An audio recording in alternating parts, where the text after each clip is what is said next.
senators voted 81-18 this afternoon to end the government shutdown after struggling for days to find common ground, letting funding for the federal government lapse and putting hundreds of thousands of federal workers on furlough.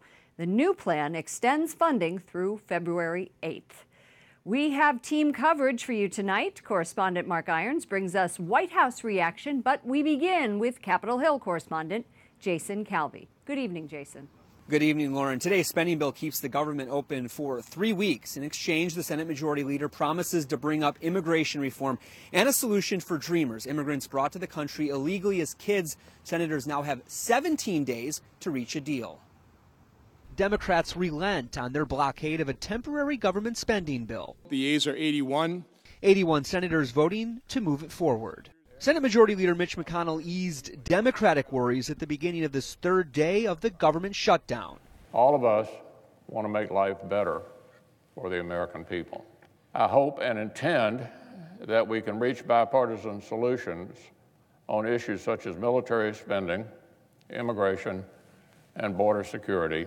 I'm confident that we can get the 60 votes in the Senate for a DACA bill. And now there is a real pathway to get a bill on the floor and through the Senate. It is a good solution, and I will vote for it.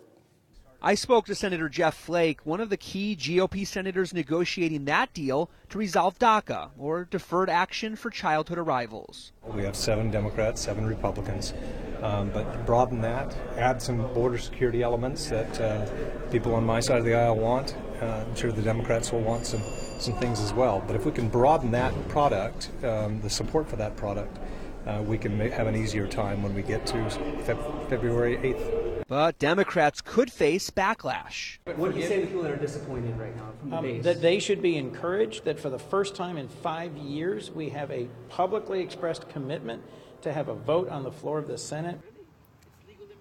The blame game here on Capitol Hill is an important part of looking at this year's 2018 congressional elections. A Morning Consult poll before the shutdown showed 41% of voters would blame Republicans, 36% Democrats, but a CNN poll finds 56% of Americans say averting a shutdown is more important than DACA. Lauren? The spending bill isn't just going to keep the government open for 3 weeks. What else is in it? Well, just for one, it extends the Children's Health Insurance Program, CHIP, which helps 9 million poor kids. Its long-term funding ran out in the fall. That program is now extended 6 years. Capitol Hill correspondent Jason Calvi. Thank you, Jason.